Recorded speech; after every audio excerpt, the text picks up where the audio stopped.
to the legends, those who paved our way. In every single chapter, we're here to stay. Breaking down plays. To week 10 of the Chasing the Highlights podcast. My name is Lonnie Washington, and I'm here with Tony Robinson. He's in Texas. I'm in Arizona. How you doing tonight, Tony? Pretty good. How are you? Not too bad, man.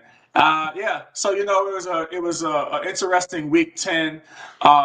Week 9. It was an interesting week 9 this week, and had a lot of things going on with a lot of upsets, a lot of injuries, things of that nature, and it was just a crazy week, especially if you're a Commanders fan like me. Tonight I'm kind of repping my my Alex Smith jersey, my Alex Smith shirt. And yesterday on my show, Lonnie and Friends, I was repping the RG3 shirt. And and this is a good segue. And one of the reasons why I was doing that, because as a fan, I've seen these quarterbacks, RG3, Alex Smith, and everything get hurt on the same field that Jayden Daniels got hurt on Monday night. I'm sure that everybody kind of saw, Sunday night.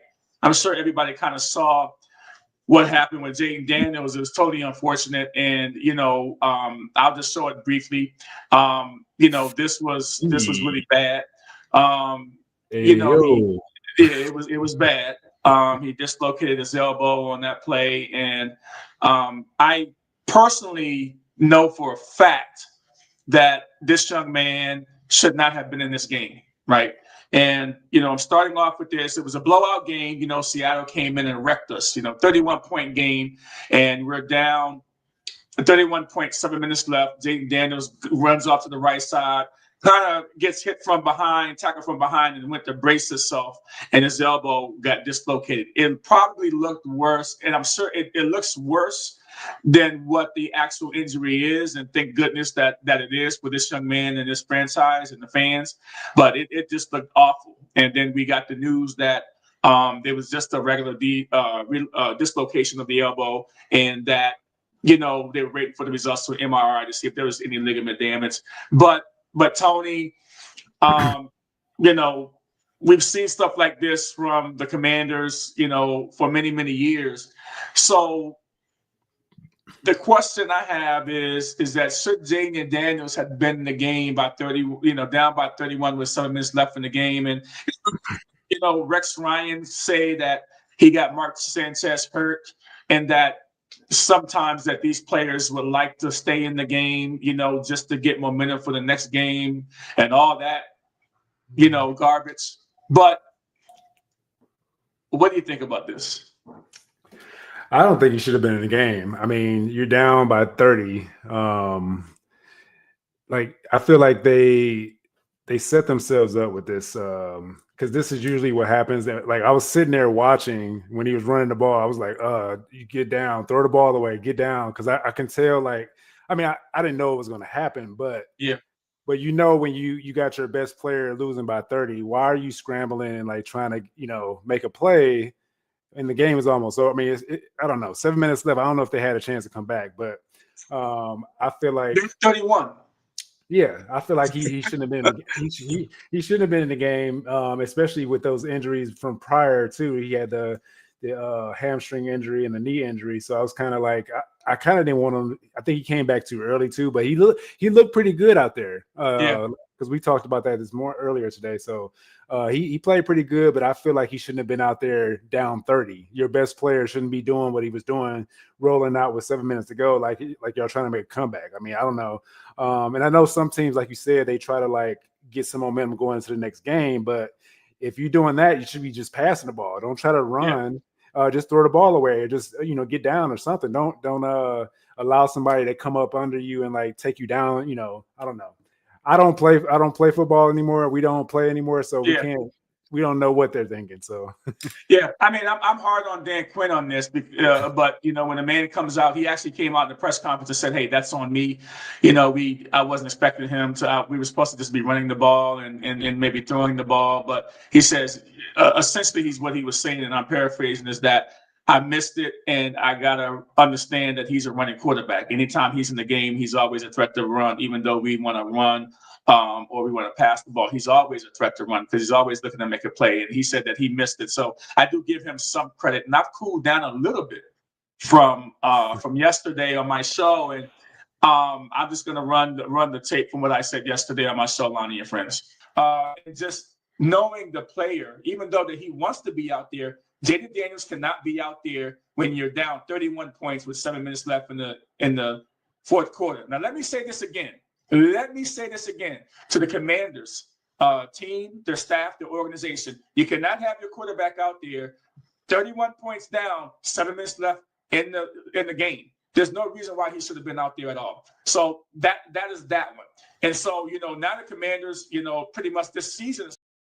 So, yeah, I was pretty pissed off yesterday, and I just had to get that out and just, to send a message to, hey, whoever might see this podcast, dude. And I think he screwed up, but I just needed to get that because, I couldn't wait till tonight to say it. It was just on my mind the whole time, and it was just a horrible situation for the Commanders fans. And so the Commanders are in big trouble now. I mean, they've got, Jayden Daniels is a significant injury.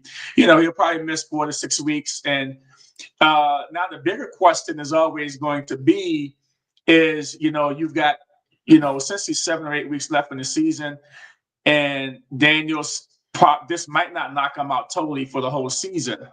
But I'm thinking, Tony, I'll ask you this question too, is that, would you play Jayden Daniels the rest of the season if he comes back in 5 weeks? Like if he comes back healthy, 100%, legs, no knee problems, no hamstring, dislocation is better because it wasn't on his throwing arm. Would you play him in the rest of the 2025 season just the way it's been going? I mean, I guess it depends on what Mariota can do for you. If he can get y'all into some last magical run that he wins out. I mean, he doesn't have anybody to look over his shoulders, to know they're coming in. So I feel like if Mariota can, turn back the clock, I mean, I feel like he's potentially.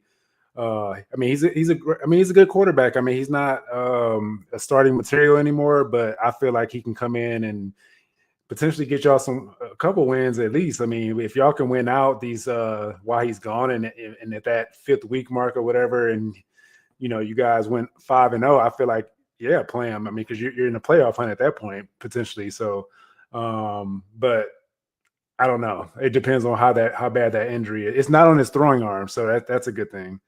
I don't think it is. He still has to show all range of motion, no pain, and all that stuff. If there's no ligament damage, he's and he has to come back in 5 weeks or whatever it is. I think that it's a tough one. I mean, because obviously you want to see him play, but I think that if there's no hope for the season, which I don't think there will be, I think that I'm benching him the rest of the season. He's going to be pissed off about it because he's a competitor and he's a player. I don't think you risk any kind of potential injury after this one, the way this season has gone, especially if you don't have your full complement of players. And with the injuries that we have, if Terry McLaurin is not back, and if we still have these same kind of crazy injuries over the next 5 weeks when he's out or 6 weeks when he's out. And, Herm Edwards was on ESPN that night, and he said that, he coached Jayden Daniels. And he says, knowing Jayden Daniels did not want to come out of the game during that time period, even though getting beat. He wanted to stay on there with his guys all the way through. But he said that that's not Jayden Daniels' decision to make. That's Coach Quinn's decision to make. And Coach Quinn has to say, hey, we need to get him out the game stat, like right now. There's no reason for us to keep him in the game. We got to look for his future and look out for the best interest of the team and not and the best interest of him. So that's what Herm Edwards kind of said too. He said, I know he's going to want to play. Yeah, but Quinn, he's a player's coach and he likes to, play to the players and stuff like that. I mean, that's where he kind of messed up at because he when you got your top quarterback, your best player on your team, you can't be doing that. You got to, make an executive decision and get him out of there.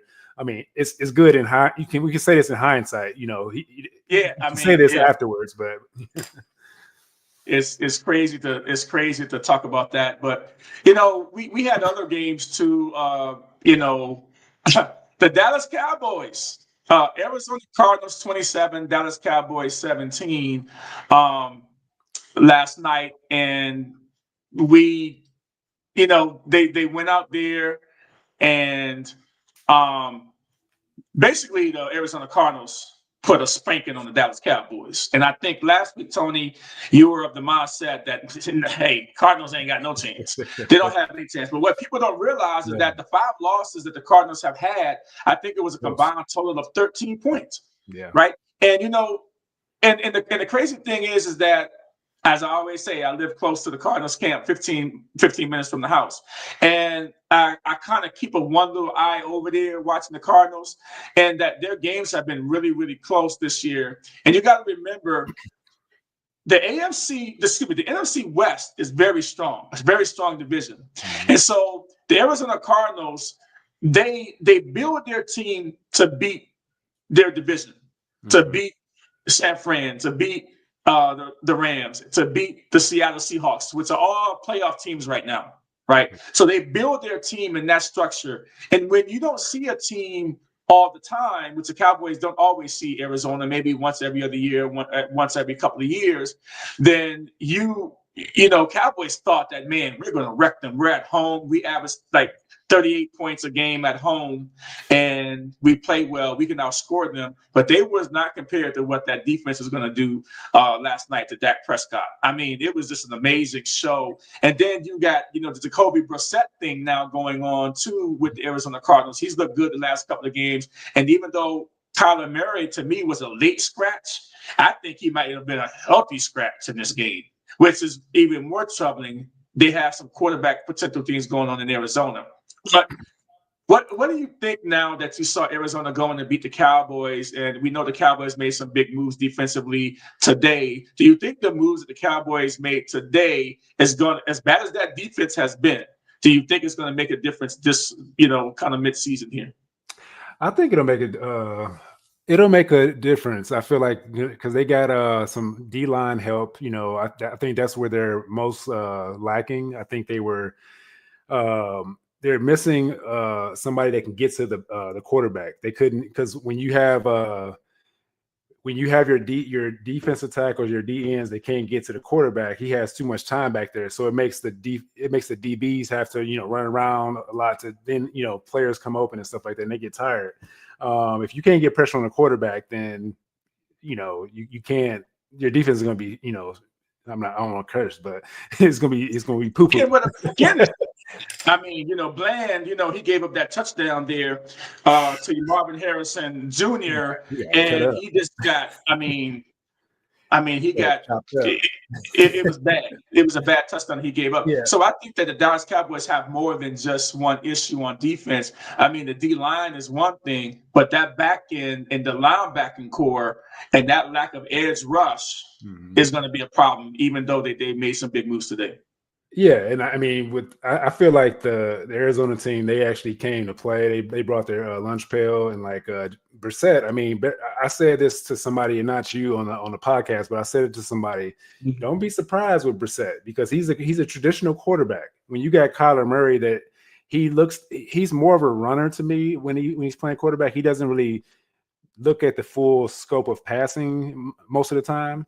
I feel like Brissett bringing a actual quarterback mind, or like a veteran quarterback like him. He's played in, you know, New England. He's played with the Browns. He played with Washington. He has a lot of experience. So it's like he's seen a lot of different things. And I mean, when you got a receiving core like they have, it's, you know, you got Marvin Harrison, you got the tight end there. I mean, they need somebody. Those guys need a quarterback that's going to get them the ball, because they can produce. And it showed. I mean, once you have a quarterback that can actually throw the ball and not looking to pass every time, then it's going to open up everything for the offense. I mean, I don't know what's going to happen to Kyler Murray. I thought he's going to get traded after. I was thinking traded too, because he, like you said, he was a healthy scratch, because they said he could have played, but he didn't play. So I think they were trying to deal him, but nothing came out of it. No takers. But I mean, now you look at this scenario here. All right, I'll give you a scenario. All right, you know, that came through today. Jacoby Brissett will start Week 10 for the Arizona Cardinals, and this is a surprising development, right? Because I think Kyler Murray is ready to play, but then when you start hearing all the players talk glowingly, and I mean give a long soliloquy about how Jacoby Brissett is in the locker room, how much time he studies, and all this and all that. And you get the feeling that the players are kind of lobbying publicly to have Jacoby Brissett start. So we get this alert today that Jacoby Brissett is going to be starting for the Arizona Cardinals. Now, I'm one that believe that Jacoby Brissett is not a starter. We have seen Jacoby Brissett as a starter, and he was really up and down, right? He's been in the league for what, 10 years? He's been up and down. So do you think that do you take your chances now if you're Gannon to start Jacoby Brissett the rest of the year, even if Kyler Murray is healthy? I'm going to tell you what I think. Heck no. I think you get Kyler Murray back in there and you let him play. He's your starter. You gave him a contract extension. You have he's healthy. You put him in there. He's more dynamic. And Kyler Murray has played well in certain situations, right? And is this a situation, do you think that they're just going with a hot hand, or do you just think that they just need a change and that Kyler Murray is probably going to be looking for a job at some point down the road? Well, it's definitely they're going with the hot hand. You have to in this situation because I feel like they're really getting tired of Kyler Murray, I think, because remember back in, I think it was a couple years ago or last year, whatever, where they said he wasn't studying properly. They said he wasn't studying that came out a while back. And then you hearing the teammates saying they're praising Jacoby for, studying and all this stuff. So they're if you heard that, that's something that's that they're thinking about Kyler Murray. I feel like they feel like he's not studying properly. So that's why he's just getting the ball and running because he doesn't really know where everybody's supposed to be. I don't know if that's true or not, but I'm not going to speculate. But it just seemed like there's a story there. But I feel like with Jacoby Brissett, I feel like it depends on what team he's on. Like the thing about it is when you say, you've seen him play as a starter and stuff like that, but every team, when he played with the Browns, it's the Browns, you know what I'm saying? Like it depends on the scheme and who's the offensive coordinator and stuff like that. But when he played for the New England Patriots, he came in for Brady that one time. He played really good. He had he played really good. So I mean, I feel like it depends on what scheme and what coach trusts him to run the offense. I mean, I feel like they trust him in it, and he has his teammates lobbying for him. So that's a good thing too. Yeah. So I mean, he has, right now we'll see how that develops, but that has a chance on being crazy. We saw the Baltimore Ravens on Thursday night, and they went into Miami 28-6, and that kind of started off this crazy weekend ride that we had in the NFL. And we saw Lamar Jackson playing, and how he came back and he looked really, really good. And Miami Dolphins are done, right? We know the Miami Dolphins are done. We thought after they went into Atlanta and beat the Falcons that they were going to put up a better fight, but they went right back. They reverted right back into who we thought they were. And Lamar Jackson reminded us who we know he is, right? Two-time MVP. And all of a sudden the team is like really vibing. And the Pittsburgh Steelers got a big win this weekend too against the Colts, which they really needed. But Lamar Jackson, seeing him on Thursday night and seeing how he operated, coming back off an injury, do you believe now that this is the momentum that they really needed to get themselves on track and start to really go after this division? Yeah, I mean, like we said, or like I said in the last podcast, it's because if they brought Roquan Smith came back, he had 12 total tackles, 9 solo. So they have their anchor on the defensive side back. So I feel like he was gone. Like those games they were losing, like he was injured and stuff like that. So I feel like him coming back into the fold, and plus they're playing the Miami Dolphins too. We still have to hold some of that reservation too. So, but I feel like Lamar Jackson, like you said, brought his A game, against he did what he was supposed to do against a Yeah, sorry team, sorry yeah, he defense. And did. then Tua couldn't even Tua. I mean, he was all over the place. I mean, that team just on the offensive side couldn't do anything. So I mean, I can't really say much about the Miami Dolphins, but the Baltimore Ravens, I feel like they're back. I feel Yeah, like as long as they stay steady and you don't have Henry fumbling the ball and stuff like that, you can get because he's going to start getting the ball a lot more once it gets cold. They take the air out of the ball. They're going to run the ball a lot more, and it's going to be less passing. So hopefully Jackson can stay healthy during this stretch because he's going to have to run too. So yeah. I mean, if your Cleveland Browns aren't going to do it, I would like to see Baltimore kind of go a little bit further, because of Lamar Jackson. I really like him as a player, and it'll be an amazing comeback if he gets himself in the playoffs, and they're going to be dangerous. But the Pittsburgh Steelers, I was going to say I would rather see Pittsburgh Steelers only because they took our team to Baltimore and Pittsburgh helped us get our team back. So oh I my have God. more reservation for Steelers right now only. So you like Pittsburgh better than Baltimore just because Right of now, that? yeah. Just because of that. I mean, so staying in the division, right? Pittsburgh 27-20 win over the Colts, and this really wasn't a shocker for me because I always felt that at some point the Colts might come back down to earth, and Daniel Jones might come back down to earth. You've got them going into Pittsburgh, as you say, Tony. They're the dome people. They got to go outside and play, and it's cold in Pittsburgh in late October, early November.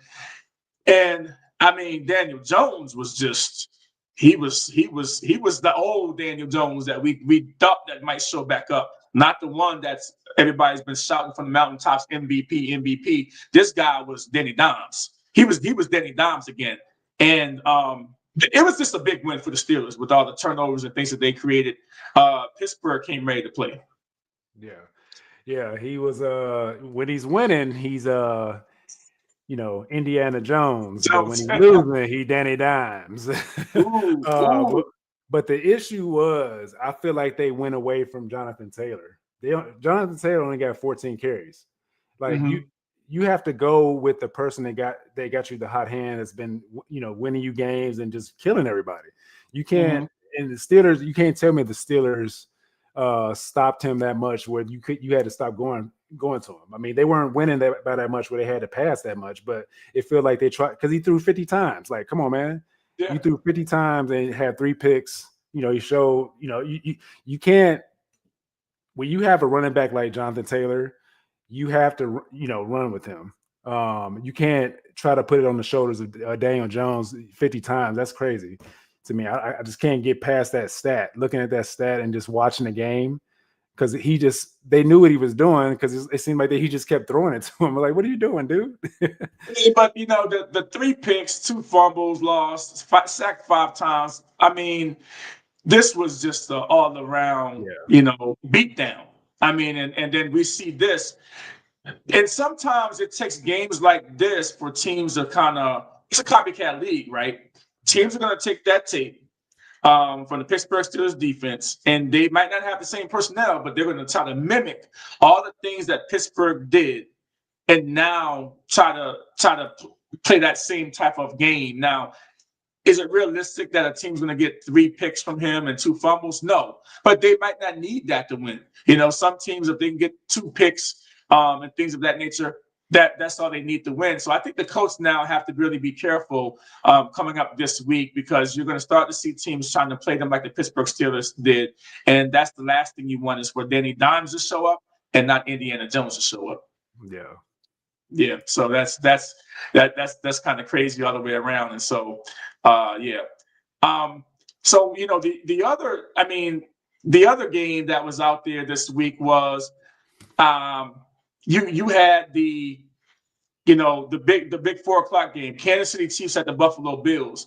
The Buffalo Bills won 28-21, but it didn't really seem that close when you really thought about it. And I know last week, you and Dan, y'all were picking Kansas City Chiefs, right? And I said, no, I Yeah. said Buffalo Bills are going to win this game because Buffalo needed more, and Buffalo had coming off a bye week, right? And then Kansas City Chiefs had a short week. It's like the NFL knows what they're doing with these games. You get a short week, and then you get a team coming off a bye week. That's not a good setup for. And then you know that Buffalo dominates the regular season series with the Kansas City Chiefs since 2020, but the Chiefs always beat them in the playoffs during the same season. So I kind of threw that into effect too. But I mean, the Buffalo Bills look fantastic. Yeah, the Buffalo Bills surprised me. I had I don't know what, because I have Mahomes in my fantasy league, and I was surprised on how he played. I mean, their DBs are really good. They stopped the passing game really well. The running game, I thought the running game would actually pick up, but they didn't do much to me anyway. I feel like all around Buffalo, like you said, playing in Buffalo is not that easy. If they played in Kansas City, it would have been a totally different story to me. But the thing about it is, we're gonna go back to this. You can have all this practice, this practice wins in a season, but when it comes to the playoffs, we know who's gonna smack that butt, put belt to ass, like they say. Yeah, absolutely. The Kansas City Chiefs and Mahomes, they're gonna be ready for the playoffs. So that's all that really matters. I'm not even a Chiefs fan. I'm a Browns fan, true Browns fan, loyal to my soil for 45 years. But that boy, my homeboy. My homeboy is my homeboy. That's funny, yeah. And so, I hate to keep bringing this up to you week after week, and we had another game in Ohio, even though your Cleveland Browns didn't play, and that was the Chicago Bears getting the last second win, 47-42 over the Bengals, which was an outrageous game, by the way. I mean, the last 5 minutes, it must have been 21 or 28 points scored in the last 5 minutes of this football game. So nobody was playing defense, and the Chicago Bears pulled it out. But your former quarterback with the Browns this year, who played 4 games with you guys, right? What was it, 4 games he played with you guys? Joe Flacco. And then we're going to start having to call him the ageless wonder now, right? 31-47, 470 yards, 4 touchdowns, and 2 interceptions. 470 yards passing, and this guy has his throwing shoulder is hurt. Mm-hmm. I mean, do you want him back too? Like you want Baker back? Do you want him back too? No. I mean, I can't. I'm not that kind of fan that's going to be like trying to get everybody back once they do good. I just feel like he has better. Back. Don't say that. You want Baker back. You want Baker back. Well, Baker, that's different. I mean, we saw what Flacco did with us, though. But also, it's not. I can humbly say that it's not all on the quarterback, because our scheme is terrible. Our coach gave up his duties to Tommy Rees now. So this is the second time he did it in back-to-back years. So it's probably time to get you out of here if you got to keep giving up your duties. So yeah, because you're not good. I digress, but I feel like even though Flacco had his great game, all kudos to him, but 52 points, 470 yards. Look at the caption. But you can go have all those good. You can have that good game, but did you win? No, because of the defense. I bet he wished he had the Browns defense. It wasn't Flacco's fault. I know. It wasn't. I give it to Flacco, but at the end of the day, you have to win. But because he had a turnover, he had 2 turnovers, so he played a part in it a little bit. Because if he wouldn't have made any of those turnovers, they would have won the game. Come on, man! With a minute left in the game, and the defense gives up, you go down and score, which is the game-winning drive, and then the defense turns around and with less than a minute left, gives up a 53-yard pass from Caleb Williams to the tight end, the rookie tight end that ran 53. Got sandwiched in between 2 players, bounced off of them, and ran 53 yards for a touchdown. That's totally outrageous. The defense, I mean, there's turmoil going on right now because the offense is starting to blame the defense now, and that's something that you don't want to do. But man, Joe Flacco, kudos to you, buddy. I mean, I got to give you some flowers to do this at 39 years old with a bad shoulder, and the Cleveland Browns ran you out of town to a divisional rival, and this is what you did. Yo, hats off, sir. Hats off. Yeah, he balled out. I can't take it from Yeah, him. I mean, it was amazing. So, we're up against our first break, and when we come back, we'll start previewing the Week 10 games. But we'll take a quick break, and we'll be right back.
The Chasing the Highlights podcast. My name is Lonnie Washington, and I'm here with Tony Robinson. He's in Texas, and I'm in Arizona.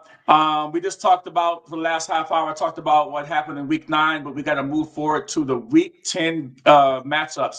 And, and one thing I do have to say is that the Philadelphia Eagles on Monday night is traveling to the Green Bay Packers. And the Green Bay Packers had a really bad loss this week against the Carolina Panthers at home. I mean, the Carolina Panthers went into Lambeau Field and won that game.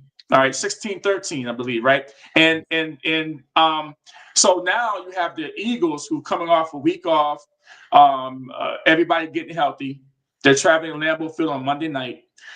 And the Packers are going to be without their best player. Right, their best player is not going to be there, and I don't know what to think about this game. I think the Eagles are going to go in there and exert their dominance, but I think the Packers, want some redemption. I think this could be a redemption game for the Packers. They're better than what they showed, but they're going to definitely be without their tight end. He's got a torn ACL, and so who's going to pick up the pace for the Packers?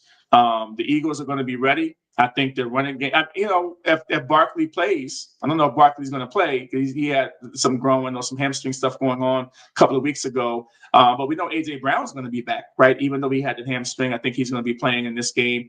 So Tony, what do you think about this game? Looking forward, it's the premier game I think of the weekend, and I'm excited to see it on Monday night. Yeah, it should be a good game. I just feel like playing in Lambeau. Yep.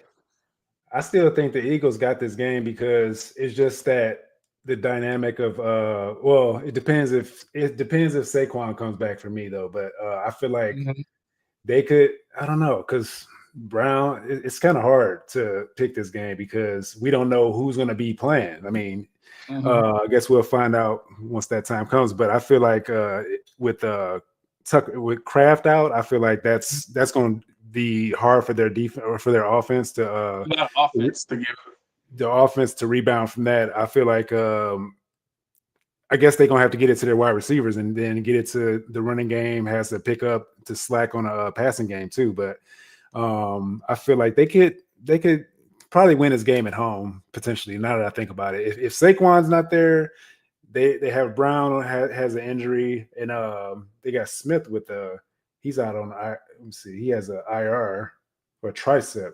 That's the linebacker anyway. I'm looking at it here. I don't know. It's tough. If AJ Brown with the hamstring, he's been dealing with that all season so far. I feel like AJ Brown hasn't been the same, so I got Green Bay.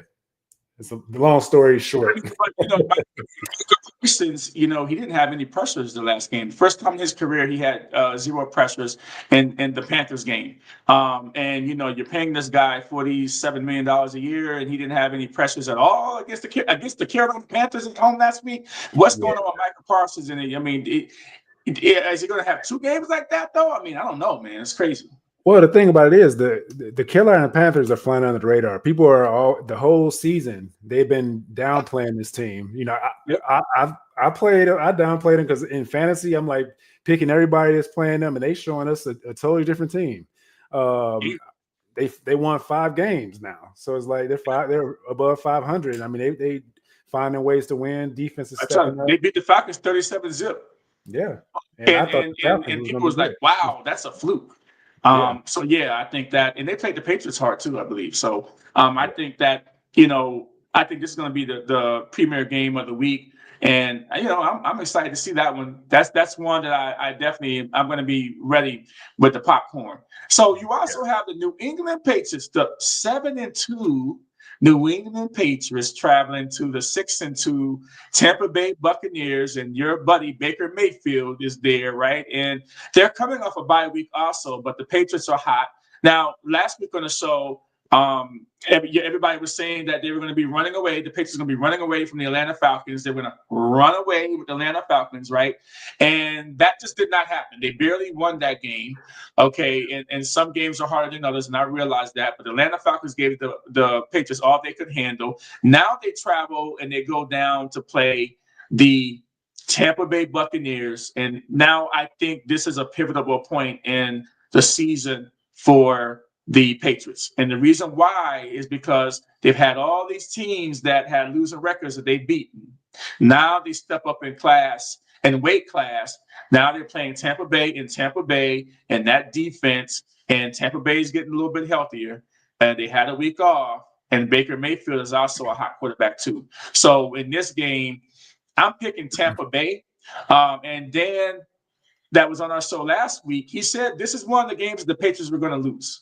And I told him, I says, man, why are you putting the bad juju on your team, right? He says, no, I'm realistic, and I think this is one that they're going to lose. He also did say that they were going to be losing to Buffalo too in the rematch coming down the line here. But is he right, Tony, that the Patriots are going to probably lose this game? They'll lose the game if they continue to just lean on the quarterback play. They need to get the running game going too. I feel like it's not balanced enough for me when I watch the games. I feel like TreVeyon Henderson is not getting the ball as much as he should. He definitely should be getting the ball more. He should be getting the ball a lot more, because when you got your other running back down, you gotta let him do his thing. But I mean, I feel like they're not bringing him along fast enough for me. I don't know what it is. I don't know if it's because I'm an Ohio State Buckeye fan. Saving them. Maybe they've been saving them for this time, this type of year too, because they lost Antonio Gibson for the year, and they kind of had Henderson stashed back and just doing special teams. And so now that things are starting to get cold and the weather is going to be dictate to run the ball, they don't have to worry about that going down to Tampa. But maybe this is his time. But I just worry about him, not being. I mean, he's a pro, so he's going to play. He's going to do well in this game. But I feel like Tampa Bay is going to, win this game because Baker and how their defense plays. They play pretty well on defense, and I don't know. New England still hasn't shown me a lot. I mean, I like how they look on paper, but it's just they don't. For me, they're kind of boring to me a little bit. I mean, they beat the Browns, but they still, for me, I don't know, because they're hit and miss every week. Like, there's no way you can go do the Browns the way they did, then go, lay an egg, almost. I don't know. It's just against Atlanta. Like, come on, man, you gotta take that. So, I mean, I'm looking forward to this game too, and I know Dan has said that they were going to lose, but he's hoping he's wrong. But I think that this is going to be a good game. I would like to see the Patriots win, to be honest with you. I would like to see Drake May go in here and get a signature win against them. They got a signature win in Buffalo. So remember, they went into Buffalo and they beat Buffalo. So this will be just another signature win that Drake May has on his resume. So we got to keep it going. You have Baltimore going to play the Vikings this week. Lamar Jackson and the Ravens look to win their third straight game and to stay on track. And with the Vikings coming off the surprising upset at Detroit, and nobody saw that coming at all. I mean, I think they were like 9.5 point underdog in that game, and now all of a sudden you got them winning that game and getting the upset. I mean, it was an ugly win, but I mean they went in there which is hard to do, and beat Detroit in Detroit. And these divisional games can go either way. But now you've got Lamar Jackson going into Minnesota. And so Minnesota's got a pretty good defense too.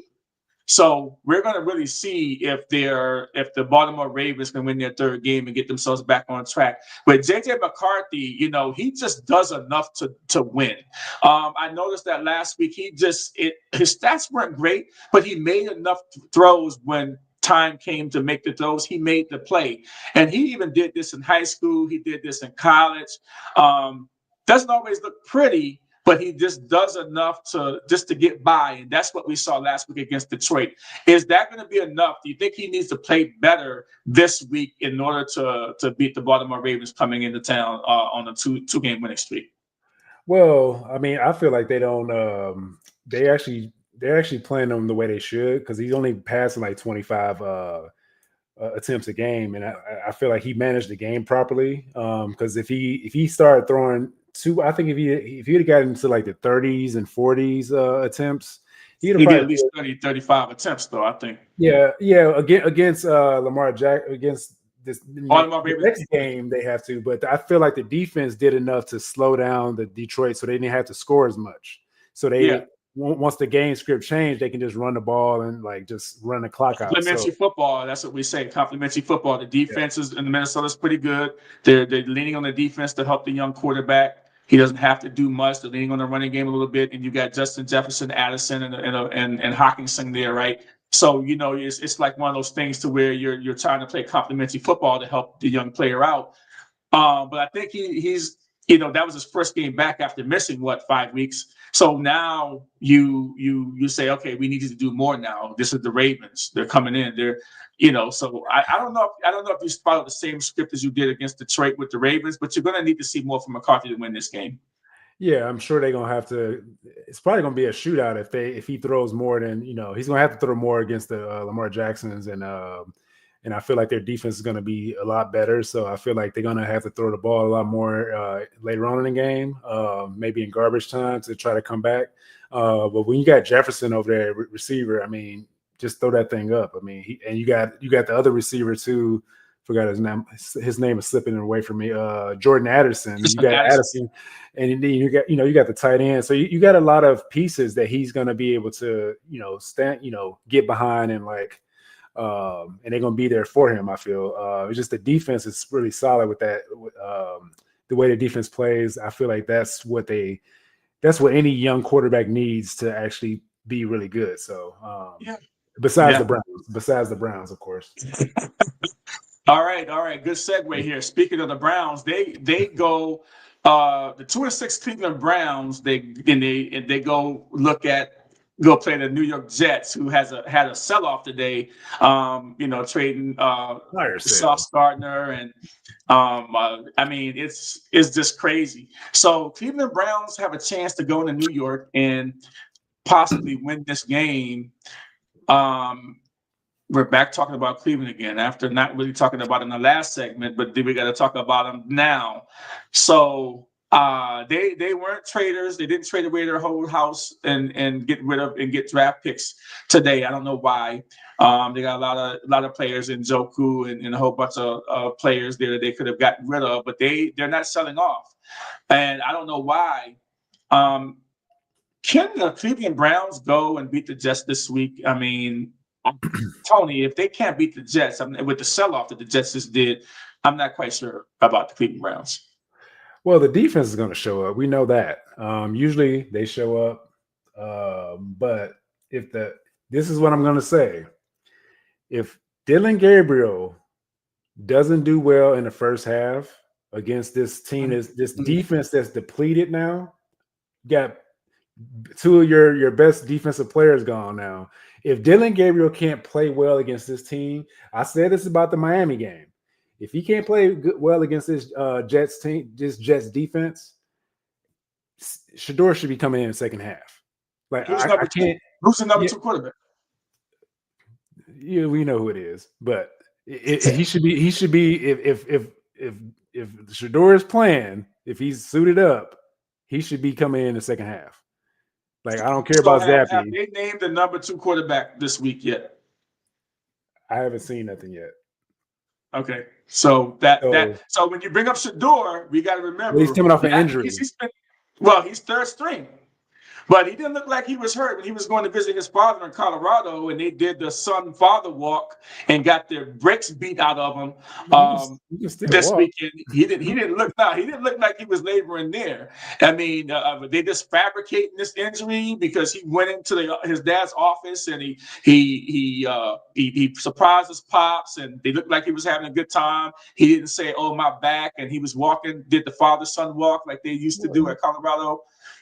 Well, he's not just because he went and saw his dad. He hasn't seen his dad since he had all those health scares with, his dad had surgeries and stuff like that. He hasn't seen his dad. Like all the pain. There's no pain that he can be talking about that's going to be bothering him to go hug his dad and do all that stuff on camera because his dad's going through worse stuff. So I don't feel like that's an issue to me, but they said it's a real injury that he had. That's why he had to stay back.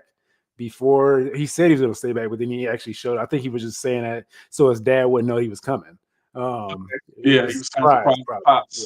I mean, I get it. And again, with the Commanders being 3-6, I hope you guys win.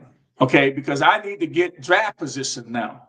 If we're not giving it up, I need you guys. I need to jump over you guys in the draft so we can get a better player than you guys got because y'all got two number ones this year. Y'all got two number ones coming up in the draft, right?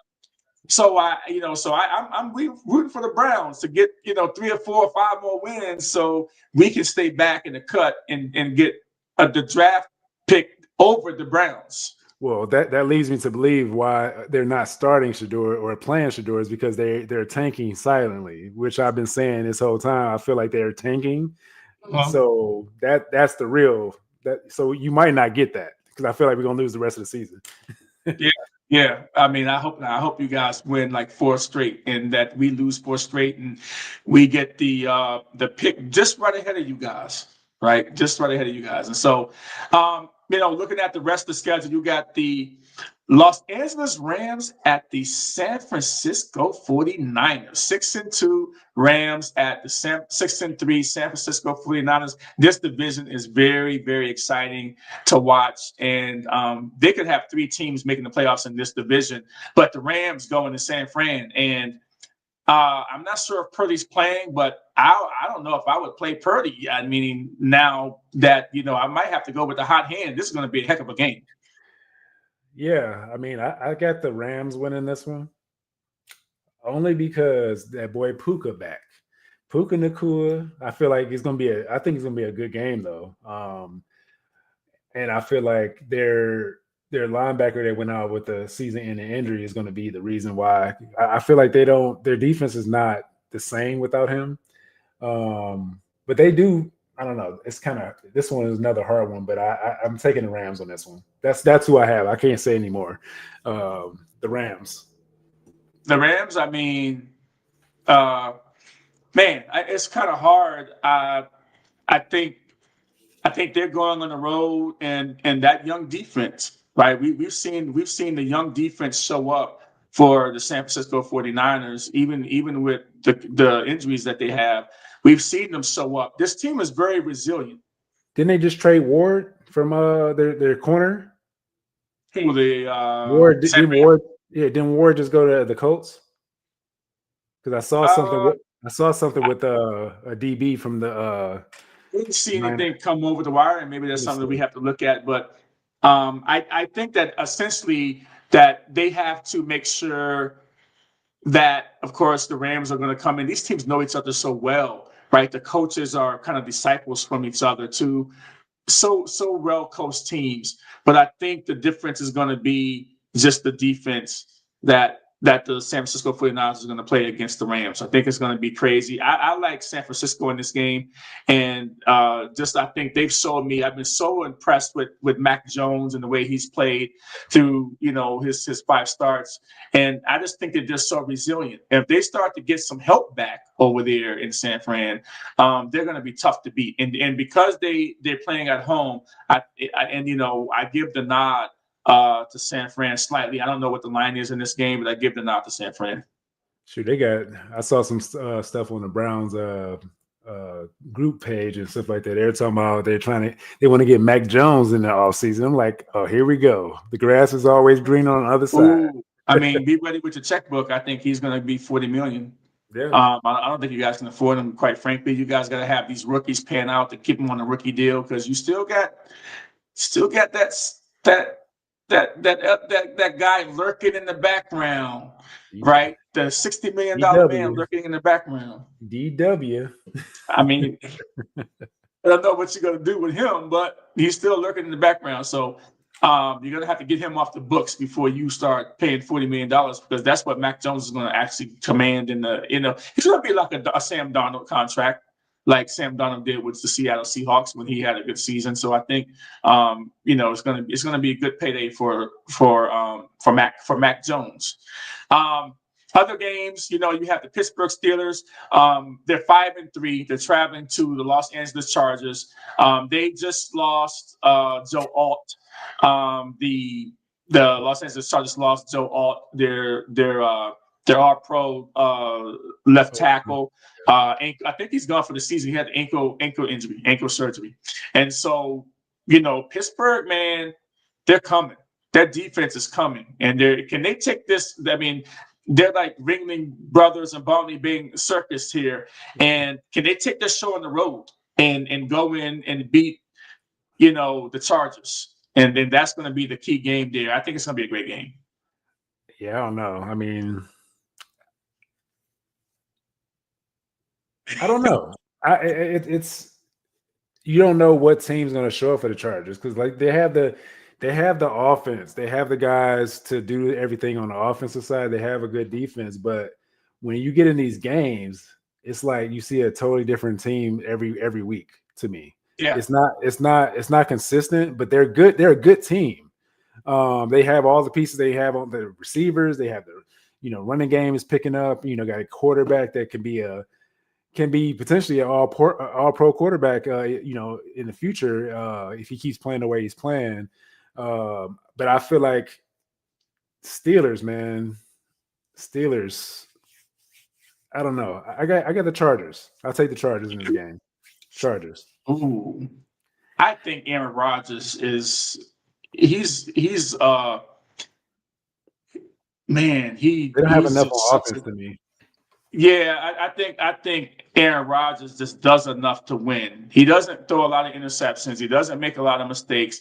I think that they will try to get after him, the Aaron Rodgers, but man, I like Pittsburgh in this game. And I'm kind of, back and forth on this, but I like Pittsburgh in this game. And I think that, man, it's going to be a really good game to watch. So I'm excited.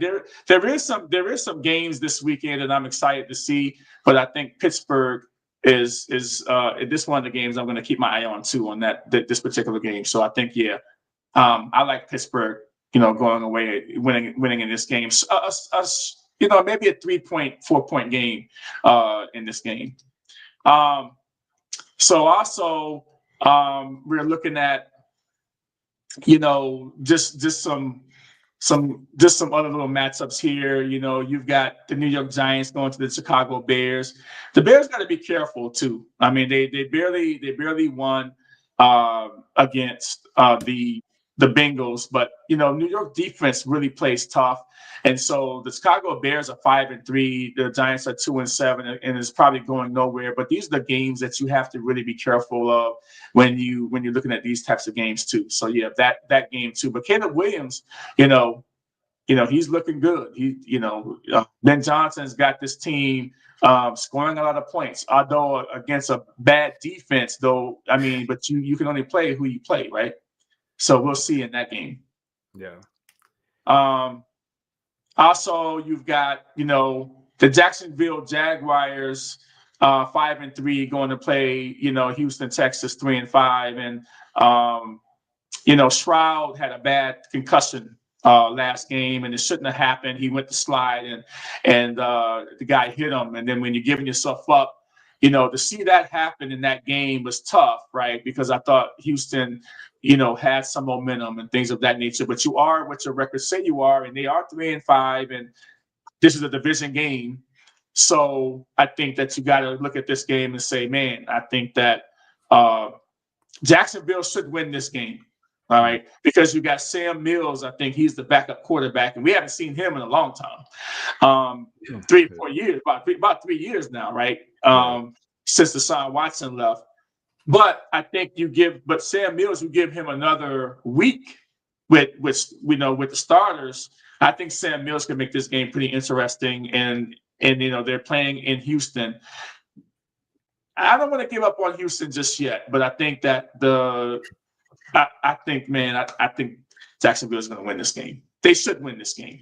Yeah, Jacksonville should win.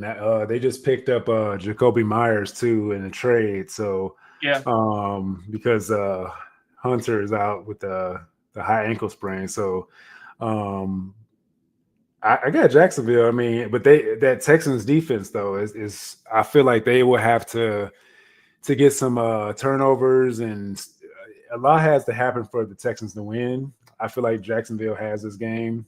They should, but we're going to see what quarterback we're going to get this week, because he's inconsistent too at Jacksonville. So I can't really trust him. So yeah. You have a bye week. Cincinnati, Dallas, Kansas City, and Tennessee are on a bye week this week, and I believe that the Arizona Cardinals is traveling to the Seattle Seahawks. And if you're looking at that game and saying, wow, they're coming off a big win, and these teams always play tough. You got to, they got Jacoby Brissett going in there in Seattle, and man, I think the Cardinals are going down this week. I think the Cardinals are going down, and in Seattle, definitely the Cardinals are going down this week. But I don't want to. It could be a close game. It could be a close game. Divisional game. It could be close. I just see Seattle playing at home, and that crowd. I've been telling you, even though Baker went in and got the win, but I feel like ever since Baker came in and stole that game, I feel like they've been locked in ever since. So they went on the road to this past weekend. So I feel like Seattle, they travel well, and they're gonna come back home and keep this thing going. I feel like Seattle's gonna win this by 2 touchdowns. Yeah, 2 touchdowns In a divisional game. No, I don't think so. I don't think that 2 touchdowns. Come on, man. I don't think that's going to be a realistic thing to get two touchdown win against the. I mean, the way the defense played yesterday. I mean, they look good. Well, that's Dallas, though. You know what it is. Yeah. With Dallas. But Dallas got the number 1 offense in the NFL, so they shut down Dak Prescott. So remember that was the number 1 offense they in the NFL that they shut down. So their defense looked really, really good.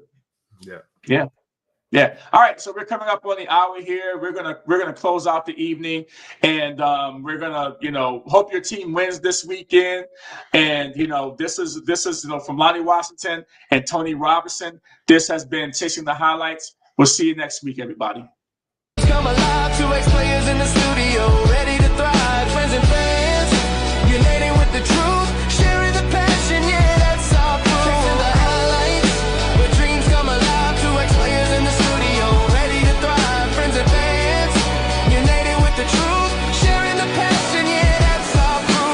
treasure the legends, those who paved our way. In every single chapter, we're here to stay, breaking down plays. Had a